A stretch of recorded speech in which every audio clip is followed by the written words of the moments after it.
দিন থেকেই আমার একটা পাহাড় কেনার শখ, কিন্তু পাহাড়কে বিক্রি করে তা জানি না।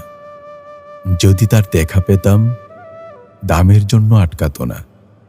আমার নিজস্ব একটা নদী আছে, সেটা দিয়ে দিতাম পাহাড়টার বদলে। কে না জানে পাহাড়ের চেয়ে নদীর দামই বেশি। পাহাড় স্থানু, নদী বহমান, তবু আমি নদীর বদলে পাহাড়ই কিনতাম, কারণ আমি ঠকতে চাই। নদীটাও অবশ্য আমি কিনেছিলাম একটা দ্বীপের বদলে। ছেলেবেলায় আমার বেশ ছোট্টখাট্টো ছিমছাম একটা দ্বীপ ছিল, সেখানে অসংখ্য প্রজাপতি। শৈশবে দ্বীপটি ছিল বড় প্রিয়। আমার যৌবনে দ্বীপটি আমার কাছে মাপে ছোট লাগলো।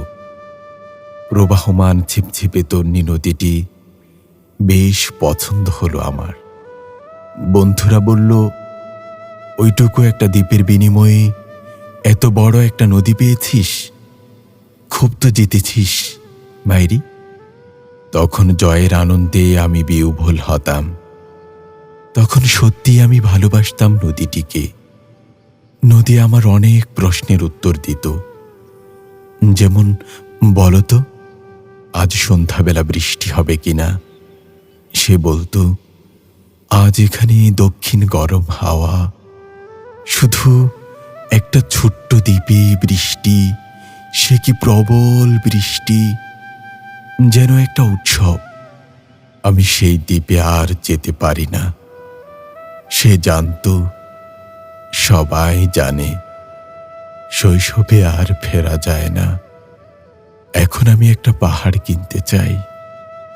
সেই পাহাড়ের পায়ের কাছে থাকবে গহন অরণ্য। আমি সেই অরণ্য পার হয়ে যাব, তারপর শুধু রুক্ষ কঠিন পাহাড় একেবারে চূড়ায়। মাথার খুব কাছে আকাশম নিচে বিপুলা পৃথিবী, চরাচরে তীব্র নির্জনতা।